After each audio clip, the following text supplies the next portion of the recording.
कि ऐसे मेरे फ्लक्चुएशंस होते हैं, मैं कभी कभी तो बहुत अच्छा कर रहा हूँ, कभी बहुत नहीं कर पा रहा हूँ। तो मेरे टीचर्स ने सजेस्ट किया, कोचिंग में ऐसे बहुत सारे स्टूडेंट्स हैं जो बहुत अच्छा परफॉर्म कर रहे हैं लेकिन वो एग्जाम ओरिएंटेड नहीं कर रहे। अभी का जो टाइम है दिसंबर जनवरी, इन 2 मंथ्स आपको फुल फोकस करना है। लास्ट के 5 मंथ्स में आपको क्या क्या ऐसी चीज़ें करनी चाहिए और क्या चीज़ें आपको माइंड में रखनी है, क्या चीज़ें नहीं करनी है, सारी चीज़ें बताऊंगा। हेलो एवरीवन, मेरा नाम शोएब आफ्ताब है। नीट 2020 में I was all India rank 1 और सबसे पहले पूरी नीट की हिस्ट्री में मैंने स्कोर किया था 720 आउट ऑफ 720। आज मैं जोश टॉक्स नीट को थैंक्स कहना चाहूँगा कि उन्होंने मेरे को एक प्लेटफॉर्म प्रोवाइड किया, आपको मेरी स्टोरी मैं आपको बता सकूँ उस चीज़ के लिए।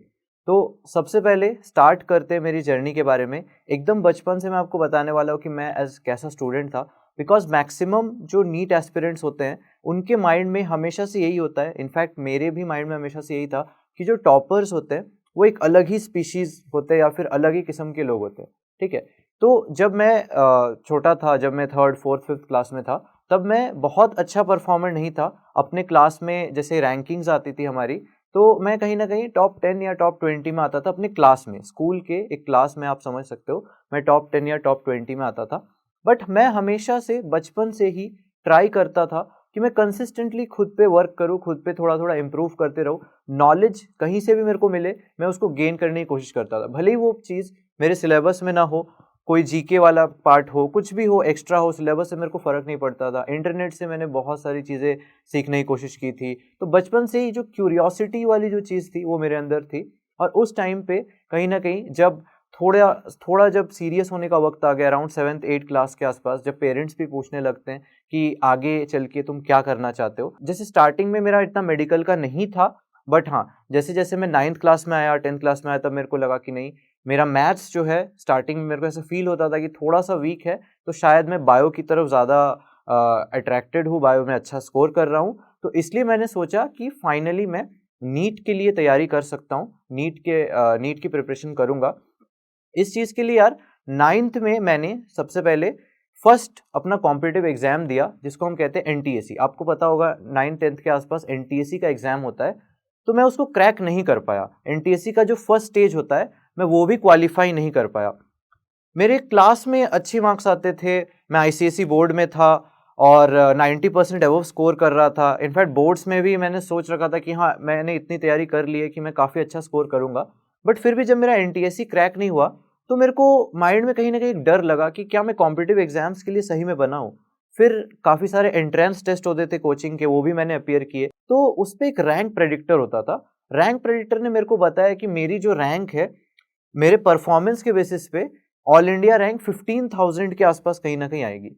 तो ये देख के मेरे को बड़ा डर सा लगा कि यार इतना पीछे रैंक है तो मुझे क्या करना चाहिए। तो अल्टीमेटली मैंने थोड़ा पता किया, इधर उधर पता किया, अपने सीनियर से डिस्कस किए, तो मेरे को पता लगा कि हाँ, कोचिंग होती है और कोचिंग में ही मैक्सिमम स्टूडेंट्स जाते हैं अगर उनको सिलेक्शन चाहिए होता है।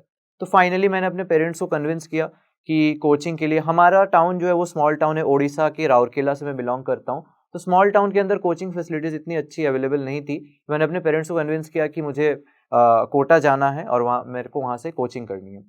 तो मैं फिर फाइनली 10th क्लास के बाद, 10th क्लास में मेरे अच्छे मार्क्स आए, बोर्ड्स में भी अच्छे आए, अराउंड 96% समथिंग के आसपास आए थे। तो उसके बाद मैं बोर्ड्स के बाद मैं चला गया कोटा। कोटा के अंदर मैं कोचिंग में गया। तो वहाँ पे एक जो टर्निंग पॉइंट जो मेरे को फील हुआ कि जो स्टूडेंट्स थे वहाँ पे, वो 9th क्लास से, कोई 8th क्लास से, कोई 7 से, कोई 6 से कोचिंग कर रहा था।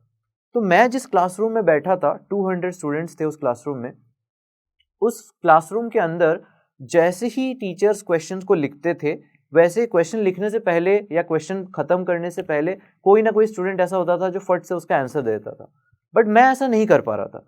तो मेरे को ऐसा लगा कि यार ऐसा क्या है, क्या ये बहुत पहले से कोचिंग कर रहे हैं, इनमें ऐसे क्या एज है। तो कि और आगे चल के अगर मैं इस क्लासरूम के अंदर भी मैं शायद टॉप में नहीं हूँ, तो फिर जो ह्यूज लेवल ऑफ कंपटीशन, आपको पता है अराउंड 18 लाख के आसपास स्टूडेंट्स जो है वो नीट का एग्जाम देते हैं, तो क्या मैं उसमें अच्छा कर पाऊंगा। बट मैंने सोचा कि यार जाने दो, जो भी है, मैं ये जो डिफरेंट चीज़ें हैं मेरे आसपास, जो भी कंपटीशन है, जो भी स्टूडेंट्स है, जो टीचर्स है, ये जो भी है, ये मेरे कंट्रोल में नहीं है। मेरे कंट्रोल में क्या है कि मैं खुद पे वर्क कर सकता हूँ, मैं खुद की पढ़ाई को और स्ट्रॉन्ग कर सकता हूँ, खुद के पढ़ाई के आवर्स को और ज़्यादा कर सकता हूँ, ज़्यादा पढ़ सकता हूँ इम्प्रूव्ड कंसंट्रेशन के साथ पढ़ सकता हूँ, नई टिप्स नई ट्रिक्स के साथ काम कर सकता हूँ। और कोचिंग में जो भी सिखाया जाए, जो मेरे टीचर्स ने बताया, मैं उसको सुनने की कोशिश करता था। टीचर्स ने बताया कि अगर आप कंसिस्टेंट रहोगे तो आप मैक्सिमम जो कॉम्पिटिटर्स है आपके, उनको ऑलरेडी बीट कर रहे होगे। आपको बहुत ज़्यादा इंटेलिजेंट होने की ज़रूरत नहीं है, आपको बहुत ज़्यादा नॉलेजेबल होने की ज़रूरत नहीं है, आपको बहुत पहले से कोचिंग की आइडिया या कोचिंग जाने की ज़रूरत नहीं है। बट हाँ, अगर आप कंसिस्टेंटली रोज़ जितना काम आपको दिया जाए उतना काम आप कर रहे हो, उसके साथ साथ सेल्फ स्टडी कर रहे हो, थोड़ा बहुत कोचिंग की होमवर्क कर रहे हो, सेल्फ स्टडी कर रहे हो, थोड़ा बहुत क्वेश्चन प्रैक्टिस कर रहे हो, रोज 5-6 घंटा भी अगर आप कोचिंग के अलावा पढ़ते हो, देन आप मैक्सिमम 99% जो आपके कॉम्पिटिटर्स हैं उनसे आगे हो। अब फर्क नहीं पड़ता आपकी आईक्यू कितनी है, आपका इंटेलिजेंस कितना है, आपका नॉलेज कितना है, इन सबसे कोई फर्क नहीं पड़ता। और कहीं ना कहीं मैंने इस चीज़ को अप्लाई करने की कोशिश की। कभी अगर गलती से भी थोड़ा बहुत पार्ट मिस हो जाता था या छूट जाता था, या कभी मैं कंसिस्टेंट नहीं रह पाया, maybe due to some health issues, मैं ट्राई करता था कि उसको रिकवर करूँ। एटलीस्ट मैं आधे आधे घंटे भी रोज एक्स्ट्रा दूँ, लेकिन जो पार्ट मेरा मिस हो गया मैं उस चीज़ को रिकवर कर पाऊँ।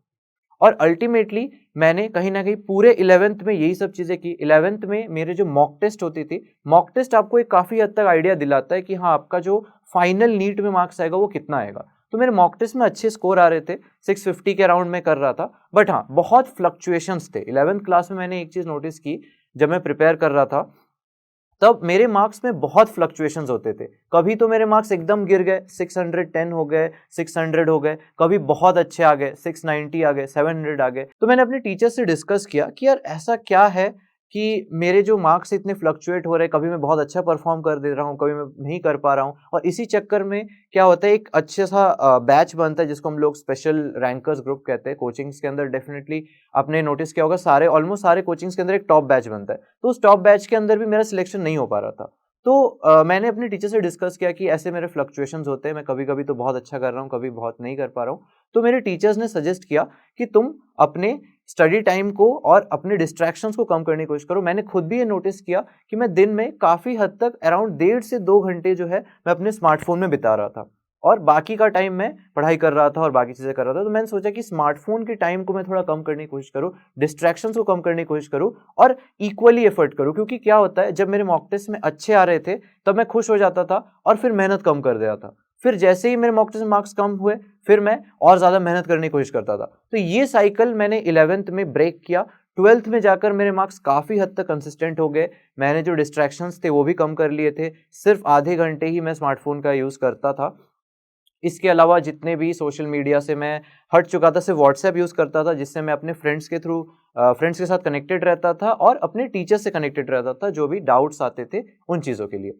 तो 12th में मेरे मार्क्स कंसिस्टेंट रहे। मेरा जो वो अच्छा बैच होता है उसके अंदर भी सिलेक्शन हुआ। उस अच्छे बैच में आपको सेपरेट नहीं किया जाता है, आप सेम ही क्लासरूम में होते हो, बस उसमें आपको एक्स्ट्रा फैसिलिटीज़ मिलती है, जैसे कि आपको लाइब्रेरी एक्सेस मिलता है, आपको डिफरेंट टाइप के मॉक पेपर्स करवाए जाते हैं जो थोड़े और टफ लेवल के होते हैं। बट अल्टीमेटली मैंने एक चीज़ नोटिस किया, कोचिंग में ऐसे बहुत सारे स्टूडेंट्स हैं जो बहुत अच्छा परफॉर्म कर रहे हैं, लेकिन वो एग्जाम ओरिएंटेड नहीं कर रहे। उस टॉप बैच के अंदर भी मेरे को कुछ कमियां दिखी कि यार जो पेपर यहाँ पे आ रहा है वो तो बहुत टफ, बहुत हाई डिफिकल्टी लेवल का है, लेकिन आगे चल के जब नीट में जब मैंने पेपर्स को एनालाइज किया, प्रीवियस ईयर क्वेश्चंस देखे, तब मेरे को समझ आया कि पेपर इतना डिफिकल्ट भी नहीं है जितना लेवल का यहाँ पे करवाया जा रहा है। तो मैंने थोड़ा सा लास्ट में आके, जब एम्स का एग्जाम भी कैंसिल हुआ था उस साल, क्योंकि एम्स और नीट के डिफरेंट एग्जाम्स होते थे, तो एम्स का एग्जाम जब कैंसिल हुआ तो मैंने सोचा यार टफ लेवल के क्वेश्चन मैं अब नहीं करूंगा, अब मैं सिर्फ नीट ओरिएंटेड जो एग्जाम ओरिएंटेड क्वेश्चन है, क्योंकि मैं ऑलरेडी काफी हद तक प्रैक्टिस कर चुका था। तो यहां से मैं आपको क्या बताने की कोशिश कर रहा हूं, 2-3 चीजें हैं जो बहुत ज्यादा इंपॉर्टेंट है आपके प्रिपरेशन फेज में। पहला, मोस्ट इंपॉर्टेंट है कि आप कंसिस्टेंट रहो, कंसिस्टेंट रह के आप 99% जो कॉम्पिटिटर्स है उनसे आगे जा रहे हो। दूसरा, आप एग्जाम ओरिएंटेड पढ़ो। मैक्सिमम स्टूडेंट्स जो गलती करते हैं कि वो इधर उधर की चीजें पढ़ रहे होते हैं, वो एग्जाम ओरिएंटेड चीजें नहीं पढ़ रहे होते। तो पहला कंसिस्टेंसी, दूसरा एग्जाम ओरिएंटेड, और तीसरी चीज आपके टीचर्स पे थोड़ा ट्रस्ट करो। मैक्सिमम स्टूडेंट्स जो कोचिंग जाते हैं उनके साथ ये दिक्कत होती है कि वो उनको लगता है कि ये जो टीचर है ये अच्छे हैं, ये दूसरे वाले जो टीचर हैं, फिजिक्स के टीचर अच्छे हैं, बायो के इतने अच्छे नहीं है, इनऑर्गेनिक के अच्छे हैं, ऑर्गेनिक के इतने अच्छे नहीं। देखो, टीचर्स पे इतना ज्यादा फर्क नहीं पड़ता। इनफैक्ट मेरे को तो पर्सनली लगता है कोचिंग का रोल 10 to 15% ही होता है आपके सिलेक्शन में। क्योंकि देखो, कोचिंग तो सब जा रहे हैं, सेम कोचिंग के अंदर इतने सारे स्टूडेंट्स जा रहे हैं, बट सिलेक्शन कुछ लोगों का ही हो रहा है। तो जो सिलेक्शन में रोल है वो आपका ही रहेगा। 80 to 85% रोल आपका रहेगा। खुद से मेहनत करना है, बढ़िया परफॉर्म करना है, और डेफिनेटली इस तरीके से जब मैंने इन सब चीज़ों को अप्लाई किया, मैं पेपर को हमेशा टाइम पे एनालाइज करता था, अपना एक टाइम टेबल बना चुका था और उस चीज़ से स्टिक कर रहा था। हर महीने मैं एसेस करता था खुद को कि हाँ, मैं कहाँ पे स्टैंड कर रहा हूँ और मुझे आगे क्या स्ट्रेटजीज यूज़ करनी चाहिए, कौन से टॉपिक्स है, बिल्कुल डिटेल फाइन लेवल पे जाके मैं देखता था कि हाँ, ये चैप्टर है, इस चैप्टर के अंदर ये टॉपिक्स मेरे अच्छे स्ट्रांग हैं, ये टॉपिक्स मेरा थोड़ा सा वीक है, मेरे को इस पर ज़्यादा प्रैक्टिस करनी चाहिए। और फाइनली जब नीट का पेपर हुआ देन मैंने ऑब्वियसली काफ़ी अच्छा परफॉर्म किया था। मेरे को एक्सपेक्टेड नहीं था कि मेरे 720 और 720 आ जाएंगे, क्योंकि 4 ऐसे क्वेश्चंस थे जो मेरे को तब भी डाउटफुल लग रहे थे कि हाँ, ये 4 क्वेश्चंस कहीं ना कहीं मेरे गलत हो सकते हैं। बट फाइनली जब रिजल्ट आया तो खैर आप सबको पता ही है, मेरे फुल मार्क्स आए। तो उसके बाद फिर अगेन जो भी हमारा प्रोसेस था एंड ऑल, अभी जैसे मैं एम्स न्यू दिल्ली में एमबीबीएस कर रहा हूँ, अभी मैं 3rd ईयर में हूँ। साथ साथ मैंने बहुत सारी चीज़ें स्टार्ट की, मैंने अपना पर्सनल यूट्यूब चैनल स्टार्ट किया, उस पर भी काफ़ी अच्छी ग्रोथ हुई। 90,000 सब्सक्राइबर्स है अभी इस पॉइंट ऑफ टाइम पे उस चैनल पे। लास्ट के 5 मंथ्स में आपको क्या क्या ऐसी चीज़ें करनी चाहिए और क्या चीज़ें आपको माइंड में रखनी है, क्या चीज़ें नहीं करनी है, सारी चीज़ें बताऊँगा।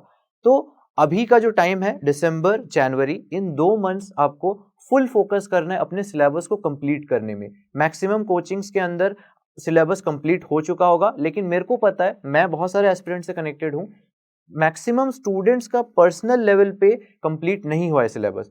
काफ़ी स्टूडेंट्स के बैकलॉग है, काफ़ी स्टूडेंट्स के वीक टॉपिक है, कुछ स्टूडेंट्स के वीक सब्जेक्ट्स भी हैं। तो आप पहले उन सब्जेक्ट्स को, वीक टॉपिक्स को पहले आप कंप्लीट करो, जो भी आपका पार्ट रिमेनिंग रह गया उसको ख़त्म करो। उसके साथ साथ आप जो भी पार्ट्स आपको लगता है कि आप प्रीवियस ईयर के पॉइंट ऑफ व्यू से इंपॉर्टेंट है, उन पे थोड़ा ज़्यादा फोकस करो, ठीक है। तो एग्जाम ओरिएंटेड रहना है पहले 2 महीने, दिसंबर और जनवरी। उसके अंदर आपको सारे टॉपिक्स कंप्लीट कर लेने हैं। उसके बाद जब आप फेब में आओगे तो जो स्टूडेंट्स फर्स्ट अटेम्प्ट वाले हैं वो थोड़े बोर्ड्स में बिजी हो जाएंगे फेब और मार्च के आसपास, और जो स्टूडेंट्स ड्रॉपर्स हैं मैं उनको रिकमेंड करूंगा कि वो फुल प्रॉपर रिवीजन पे फोकस करें एंड उनको जो भी लगता है कि मिस्टेक्स थे उनके प्रीवियस अटेम्प्ट में, उनको हटाने के अंदर, उनको हटाने पे फोकस करें।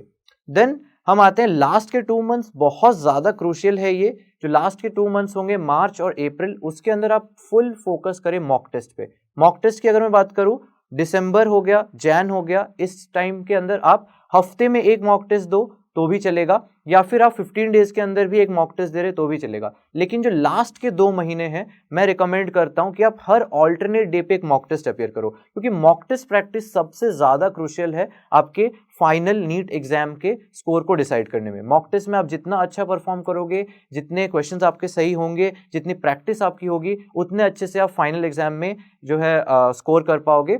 प्लस मॉक टेस्ट के थ्रू ही आपको एक्चुअली में पता लगेगा कि कौन से ऐसे पार्ट्स है, कौन से ऐसे टॉपिक्स है, कौन से सब टॉपिक्स हैं जो आपके वीक हैं, जो आप जिस पे आपको काम करना है। तो रोज मॉक टेस्ट आप जैसे जैसे आप alternate day mock test appear कर रहे होंगे, उसमें आपको एनालाइज करते रहना है कि हाँ, ये पार्ट मेरा कमजोर है, इस पे मेरे को काम करना है। और जो 1 दिन का गैप मैं दे रहा हूं, उस गैप के अंदर आप क्या करो, उन वीक पार्ट्स को, उन वीक पार्ट्स पे काम करो और रिवीजन पे फोकस करो। आइडियल शेड्यूल की अगर मैं बात करूं, अगर आइडियल टाइम टेबल की अगर मैं बात करूं, तो आपके पास अभी, अगर मैं कोचिंग वाला पार्ट रिमूव कर देता हूं, क्योंकि इस पॉइंट ऑफ टाइम तक ऑलमोस्ट सारे कोचिंग में सिलेबस खत्म हो गया है एंड स्टूडेंट्स मोस्टली कोचिंग नहीं जा रहे हैं, तो पर डे आप 12 घंटे के आसपास की पढ़ाई कर सकते हैं। मॉर्निंग में आप सुबह जल्दी से जल्दी उठ जाओ, 7 साढ़े 7 बजे के आसपास।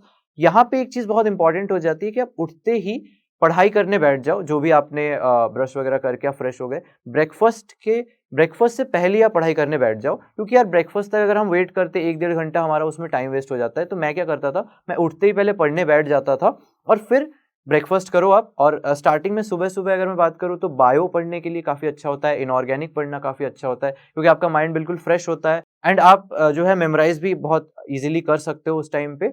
देन ब्रेकफास्ट के बाद आप क्या करो, क्वेश्चन प्रैक्टिस पे फोकस करो। जो भी आपने मॉर्निंग में बायो पढ़ा है, इनऑर्गेनिक पढ़ा है, उनके क्वेश्चंस को प्रैक्टिस करो। फिर आप एक ब्रेक ले सकते हैं, ब्रेक के बाद आप लंच वगैरह कर लो। लंच के बाद आप 2 से 5 आप मॉक टेस्ट की हैबिट बना सकते हैं। 2 से 5:30 जो एक्चुअल नीट की जो टाइम होती है, 2 से 5:30, अगर आप अभी से वो टाइम को सेट कर ले और उसको काइंड ऑफ आप प्रैक्टिस करते रहें 2 से 5:30 हर रोज मॉक टेस्ट देने की, या हर जो भी आप फ्रीक्वेंसी मॉक टेस्ट दे रहे हैं 3 दिन में या 4 दिन में, तो वो काफ़ी सही टाइम रहता है 2 से 5:30 मॉक टेस्ट देने का। उसके बाद आप मॉक टेस्ट की एनालिसिस करें। मॉक टेस्ट के एनालिसिस के बाद जो भी आपको गलतियां मिली, जो भी आपको टॉपिक्स मिले, आप उस पर क्वेश्चन प्रैक्टिस कर सकते हैं रात को।